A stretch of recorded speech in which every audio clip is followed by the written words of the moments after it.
every person who is charged with a criminal offense is entitled to defend himself in person or by a legal practitioner of his own choice. Remember that an individual is entitled to remain silent. Every citizen in Nigeria is entitled to maintain a private life. You are approaching a military checkpoint or a police checkpoint without knowing that it's against or it offends them and subject you to a frog jump. That is wrong.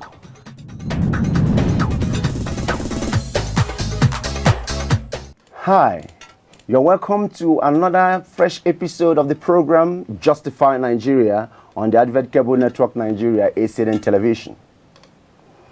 Company and Allied Matters Act, popularly known as CAMA, is one of the laws of the Federation of Nigeria. It is saddled with the responsibility to provide for the incorporation of companies, limited liability partnerships, and registration of business names together with the incorporation of trustees of certain communities, bodies, and associations. By this, it means that any company or association of any kind, for the purpose of transacting business or for common interest, must register with the Corporate Affairs Commission under the Companies and Allied Matters Act CAMA. Recently, Companies and Allied Matters Act CAMA was amended to provide a robust framework for reforming identified onerous legal, regulatory and administrative bottlenecks which for 3 decades have made doing business in Nigeria substantially difficult, especially for micro, small and medium enterprise. Precisely on August 7, 2020, the President assented to the amended version of the Company and Allied Matters Act 2020, which automatically repeals and replaces CAMA 1990. However, some sections of the new Company and Allied Matters Act 2020 have raised a lot of controversies and dust, especially on the area of religious and related bodies, such as churches, mosques, and non-governmental organizations. What are those controversial sections? What are the implications and the way forward? With me in the studio to discuss and address all these is Barrister Chukwuemeka Anabogo, an Owerri-based legal practitioner, Vice Chairman, Anti-Corruption and Transparency Monitoring Committee, Federal Polytechnic Nekede, Owerri, Imo State. Barrister, welcome to the program. Thank you so much, sir. Thank you very, very much. We have been hearing about CAMA. Some people might think about, oftentimes they say the issue of CAMA. What is the meaning of CAMA and the functions? First of all, is it an acronym? What is it all about? Thank you so much. CAMA is an acronym for Companies and Allied Matters Act, 1990, as we know it before now. And then there is a new amendment to it. Okay. But CAMA generally is a law consisting of so many sections. The 1990 is more than 600 sections, and the recent one is more than 800 and something sections, 600 and something pages. It regulates the activities of companies from the formation out to the death of the company. So it regulates, it's like a god to companies. To companies. Because companies are like persons in law. They are human beings, not to law. Persons. Yes, they are artificial persons. So it regulates it, it gives birth to the company, it sustains the life of the company, it sees how the company grows and how it lives its life, and then sees up to the death of the company. So it's like a god to companies. Okay, that's what CAMA is, Company and Allied Matters Act. Exactly. Okay, now the CAMA, when did you just quoted 1990? Does it mean that is when CAMA started? Before the issue there has been other laws. There has been so many laws. But in 1990, most of the laws were concatenated into a single legislation, and that is what called CAMA. Before then, we used to have the Land Perpetual Succession Act of 1923. Came in again in 1928 edition of Laws of Federation, and then another one in 1963.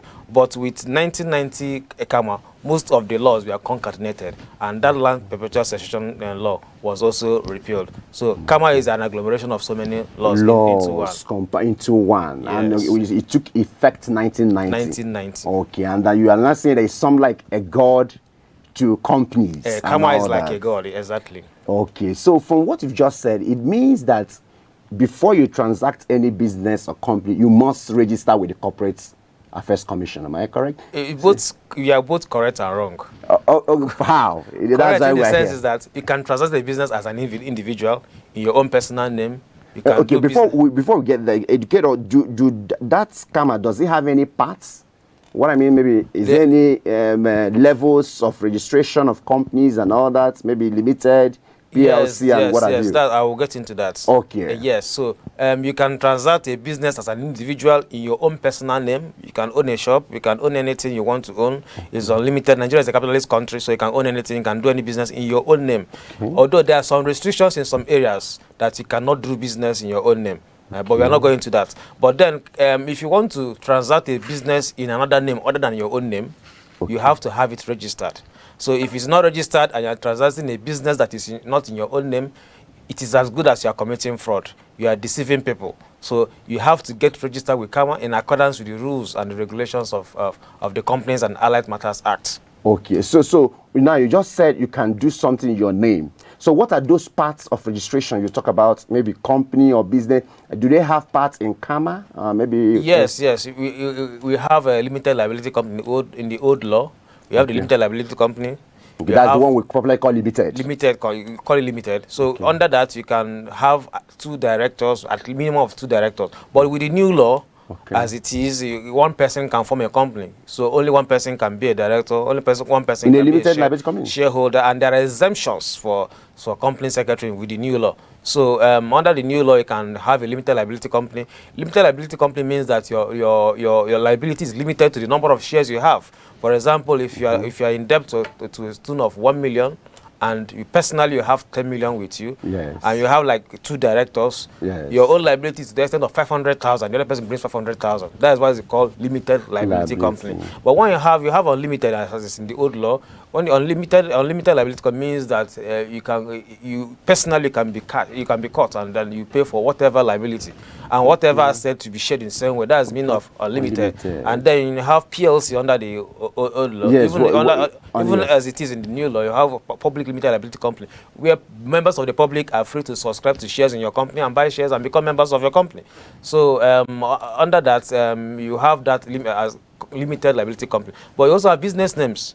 It is for an individual. You can go, okay, you want to transact a business, for example, a law firm, an accounting firm, or you may own a shop, a communication shop, or you want to sell a recharge card. You can register a business name, and once you have the certificate, you can transact in that name.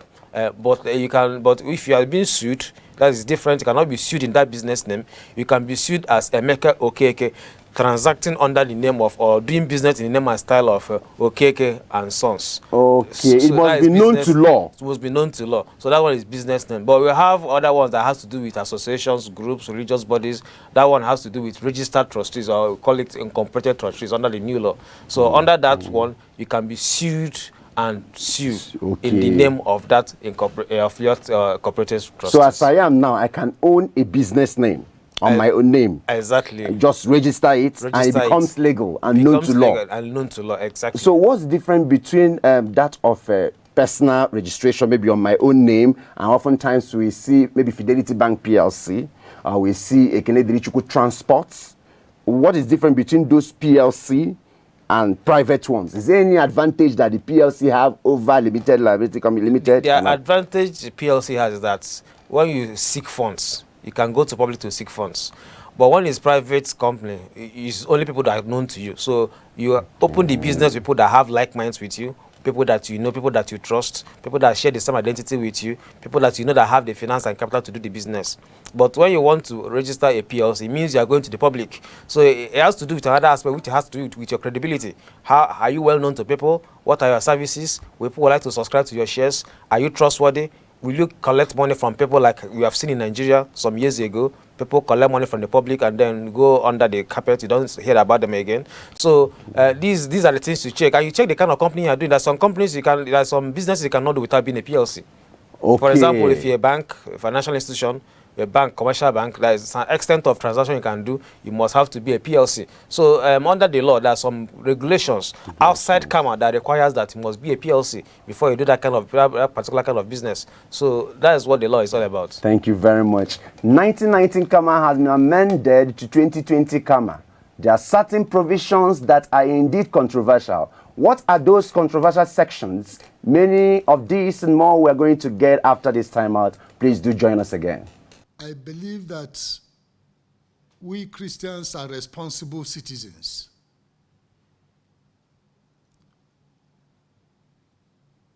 Peter the apostle, Paul the apostle encouraged us to be good citizens. Not only to pray for those in authority, but also to make sure that we do not owe taxes or levies or any, but to do our civic responsibility. You cannot talk of Nigeria government, you cannot talk of the education system, you cannot talk of whatever development in this country without the church playing her role. As citizens, we will encourage our people to do what responsible citizens should do. And as a church, though our responsibility is mainly a spiritual one, praying for those in authority, encouraging the people, counseling and teaching them the way of the Lord, and helping them to do the will of God. Within the limits of what we have, we should do what we should do as citizens. But on the other hand, why are we complaining? They want to control the economy of the church. They want to control the church and the authority of the church. That is the major argument being raised. But let me tell you, the church in Nigeria, I will talk of the church, both Pentecostals and the Orthodox, Roman Catholics, and all the other things. Have we really lived out the mandate that God gave to us? Instead of preaching Jesus Christ and Him crucified and calling people to repentance and resisting evil and corruption and proclaiming faith, repentance from sin and faith in Jesus Christ and living a life that will honor God and resist the evils in our society, we are busy preaching prosperity. When the government see pastors buying private jets, although as a bishop in the Anglican Church, I don't have the freedom to do so, but there are GOs, there are the people that are making this much noise are the same people that exposed us to this danger. Okay, why should a bishop, a founder, a GO, an overseer be riding private jets, having 1, 2, and then he's not paying tax? And the government knows that it is people, the citizens who are members of that church that are supplying the money.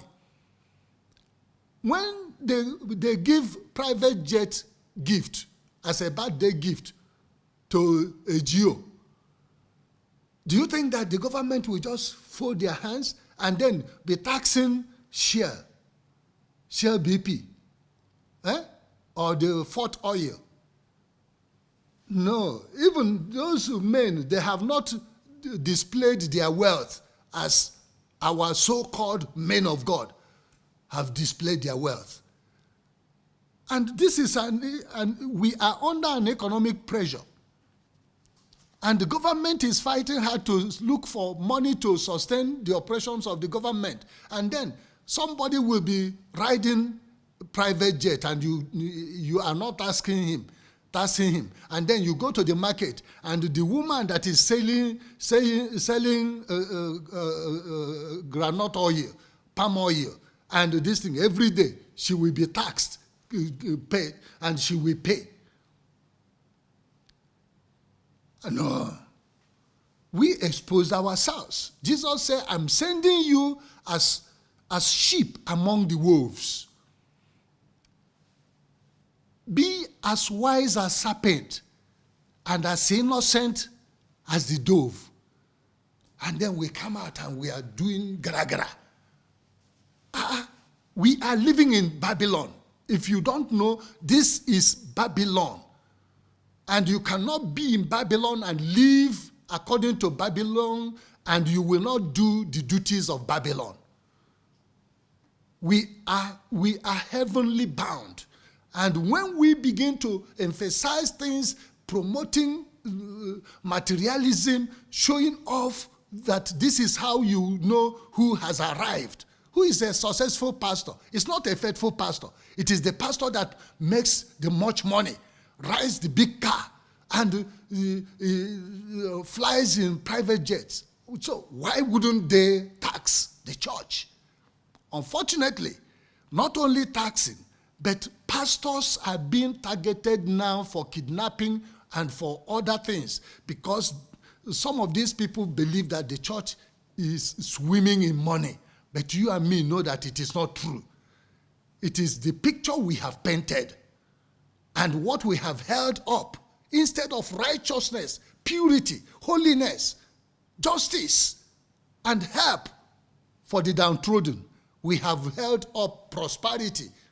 We have held up material progress. We have held up riding big cars, wearing Italian-made shoes. And so why won't the world judge us by their own standard? Okay, let us take it down the more.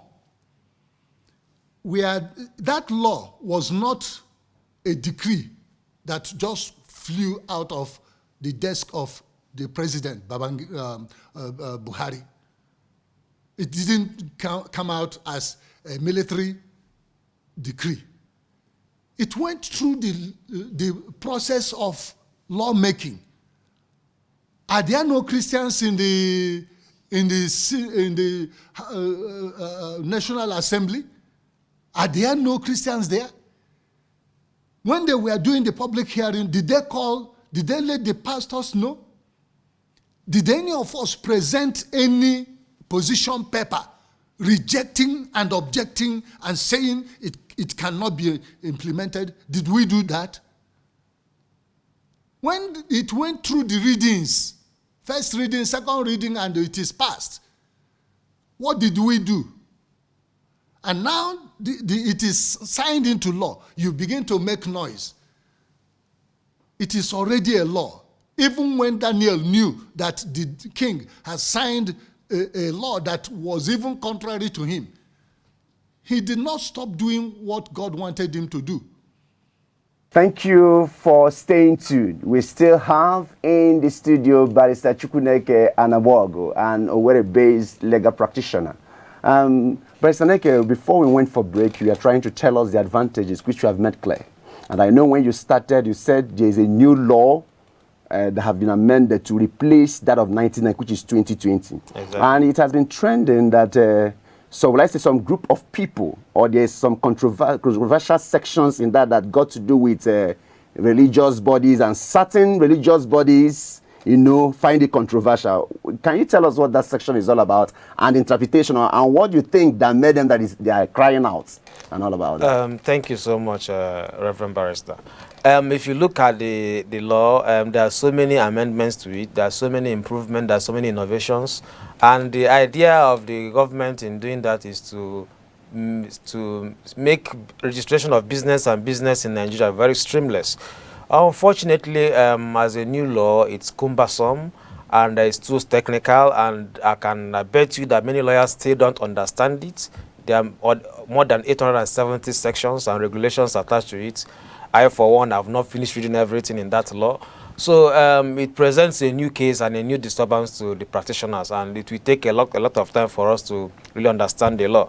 That aside, we have innovations that are welcome. For example, you can have a limited liability company by one person.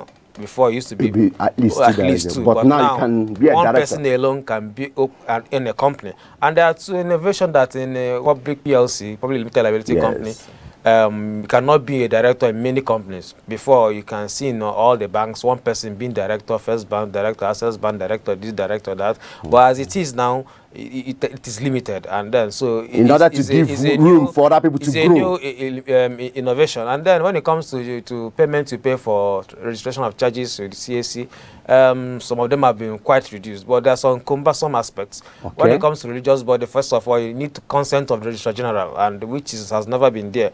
So that is where we start kicking, because we don't understand why you should need someone's consent when your addresses are there, your aims and objectives are already clearly stated, but you still need to apply for consent and pay for that. So in effect, it's increasing the burden on Nigerians, the average Nigerian, who wants the government to recognize what they are doing as... Come again, which one needs consent of the Registrar General? Yes, it's registered trustees now. Okay, they don't need consent of the RG in terms of private business. They don't need consent of RG in terms of public limited company and business name. It is now registered trustees, maybe like churches and all that. Is that what you're saying? Exactly. So the trustees now, you need consent of the registrar, which takes time. And then I understand that if you go to the Registrar General's office, there are a pile up of so many applications that are pending approval. So that one is cumbersome, and it doesn't make ease for business. Instead, it creates a lot of stress on persons who want government to know we are an association of religious body, we are a community, we want to recognize, want to be registered, want you to know what we are doing. It creates a lot of problems, and some people may shy away from registering. And then so we found there's a lot of backlog. And then there's another aspect about regulating registrars trustees, yes, especially section 389 subsection 1 and subsection 2. It talks about the CAC by themselves taking over the trusteeship. They can suspend the members of the trustees on reasonable belief that there is a misconduct. What is the determinant factor of that? And if you go through the act, there is no definition of reasonable belief. So anything, and what is misconduct? Misconduct may actually not be an offense known to law. So that means if original doesn't like your face, he can one day sack the whole... Exactly, that is it. So the section is subjective and not objective. There is no objective test there. So if you check that subsection 1, it talks about by order. Which order? Then you go to subsection 2, it talks about a court. There be a petition, members may by petition present to the court evidence why they should suspend the trustees. And then I asked, how do you come to the court? Is it by motion or notice or motion expertise? So it's very, very unclear. It's not stated, because it appears that the right to fair hearing has been removed from the trustees. And so it contravenes the Section 36 of the 1990 Constitution that talks about all the utterance party there to hear the other side. There is no room for fair hearing. It's not known to law, and we know it's inconsistent with the Constitution, which is the ground norm, Chapter 4 of the Constitution. And as we know it, anything that is inconsistent with the law shall be null and void to the extent of that such inconsistency. You see many cases in Nigeria about it, Nakoja and Adeleke, and so many other cases, AG Abia and AG Federation. So I think that section of the act and perhaps other sections are null and void, and to that extent they don't even exist. So you don't even need another court to even annul that. So if you look at the case of McFarland in USC, it says that if an act is void, it is in law a nullity. It is not only bad, but incurably bad. You can't place something on nothing and expect and allow it to stay there. Definitely it will collapse. That were the words of Lord Denny MR in that case. So you find out that the law has a great lacuna, which needs to be amended. And I believe that some of us who are smart must have approached the courts to declare that particular section of the law inconsistent with the Constitution and therefore null and void. Okay, so from what you're saying, the CAMA and the new 20 CAMA, some of them are good.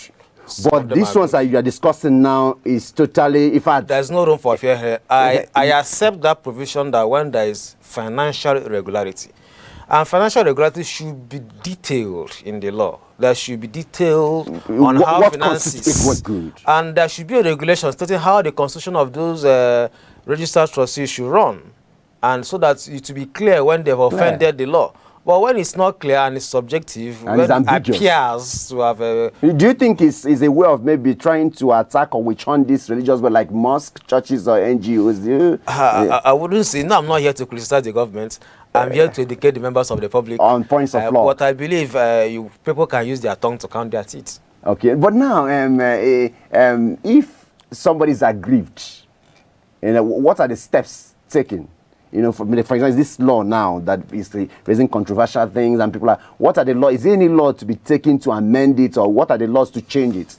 If persons are aggrieved, under KAMA, there's a provision I don't like, is set up an administrative... Oh, this same new 2020. Yeah, so the ACAC is still the judge in their own case. Which also violates... The same Registrar General who may have denied you registration is the chairman of the committee. And the members of the committee are officers of CAC. And then only one person external from the Minister of Trades. So you find out people are not quite represented in committee. So if you are seeking redress and going to them, it's dead on arrival. It's dead on arrival. That's right. And then although the section goes ahead to say that you can approach the court when you are not satisfied. But first you will meet with that. You have to go to them. So it's the quasi-judicial panel. It has given them quasi-judicial power, which What do you mean by that quasi?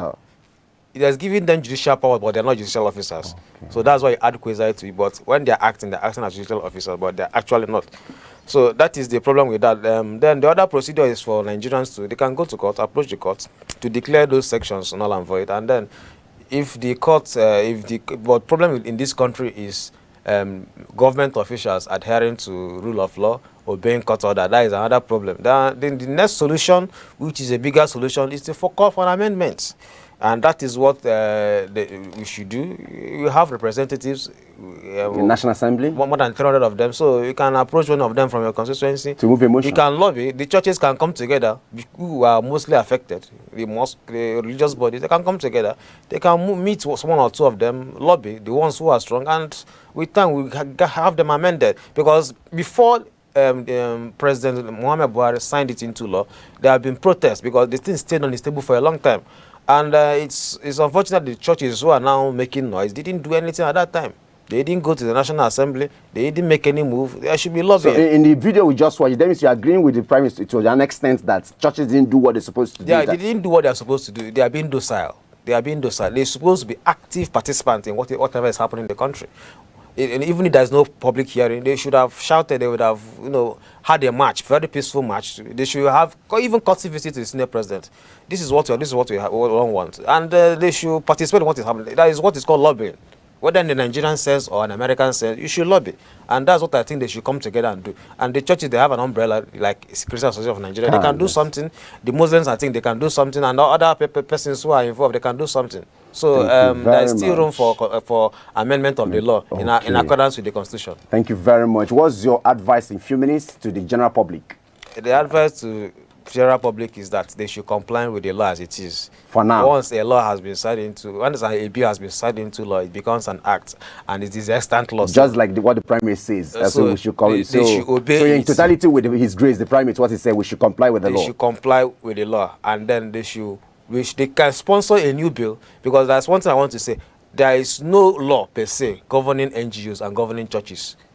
What we are using KAMA, it a little bit represents the churches, but it's not exactly what we want. There are some countries that we have laws regulating charity bodies, churches, and other NGOs. So they can present their own bill that will exclude the KAMA or CAC from governing them. And then they should look at their own peculiarities.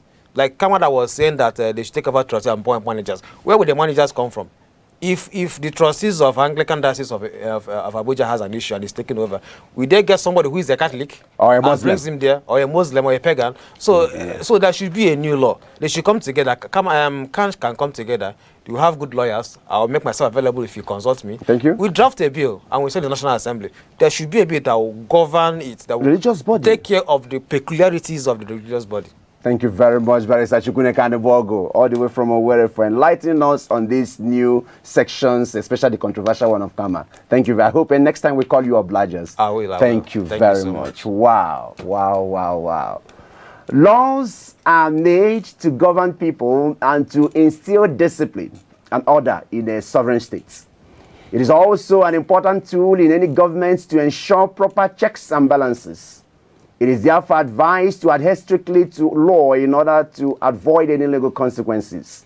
However, if any piece of legislation or law is not favorable to you, the cause adhere to seek redress or sponsor a motion for an amendment.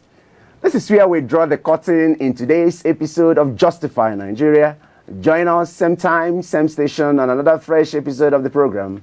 My name is Anna Zechinomso. Bye for now.